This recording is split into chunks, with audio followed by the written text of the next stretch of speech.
First note, the railway workers a finally got a whole 4 days of sick paid leave.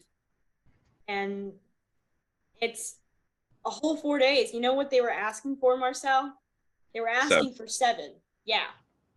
And like all they get is I think 4, right? Or is it 3? um, you can double check that here in just a second, but either way, it's certainly insufficient amount of like Yeah, amount. it's 100,000 employees, and all they get is 4 paid sick days a year. And this was through negotiations. And they're in addition to that, they were given the option to take 3 more paid sick days from personal days. Boy, what? Like, what do you do when your kid is sick? You have to go take care of them. You can't just leave a sick kid at home. Now, what do you do if you get sick at another time in the year? You take personal days. And then now what about vacations? You don't really get vacations either now. So, Yeah. like, what the fuck? Well, and like what's crazy is like in the rail companies, like every other major business in this country, is making record profits because hey, why not raise prices? Um, so they're making record profits. They're making the most amount of money they ever made, and like literally like this, the way that they're running these trains bare bones. They've refused to upgrade the brakes in a manner that could have prevented a lot of the crashes that we've seen as of late. And they refuse to even give their workers like any sick leave. And it took public outcry at the fact that railway workers weren't getting any sick leave for them to even get not even a work week's worth of sick leave. It's an absolute tragedy. And it's 4 companies too. It's BNSF, CSX, Norfolk Southern, and Union Pacific. And it's like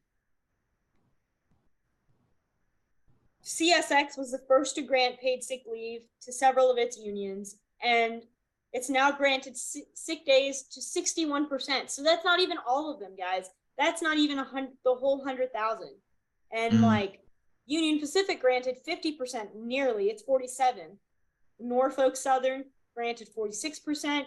BNSF granted 31. And by the way, BNSF is the largest.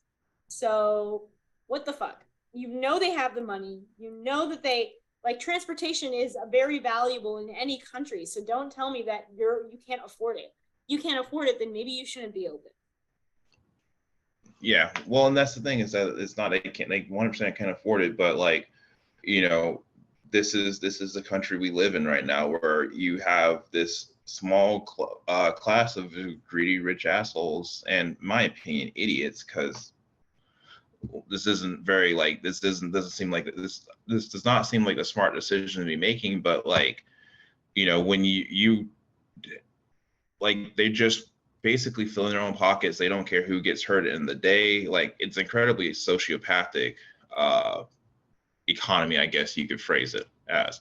But it's just to boost their own profits. Train crashes, destroys all the goods it's carrying, pollutes an entire community, injures or hurts your workers. Who cares? That's not you. It's not your problem. Let insurance pay for it.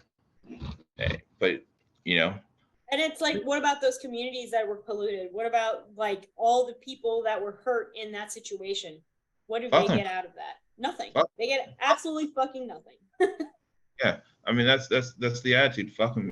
Like they don't live there. Like, do you think the executives live in these communities? No, they don't actually have to spend time in these communities. It's the railway workers that are from these communities. It's working class people that are going to deal with them. It's those dirty poors, and we don't care about them. We don't care. We don't feel like we owe any sort of obligation to them. So, excuse me, I have to. My competitor, he got a slightly bigger yacht than me, so I have to upgrade now. Oh, yeah. And on that note, I think this is a good time for us to take our break, because coming up next, we'll be talking about Lion Ted and him saying, fuck it to the pores. Bye.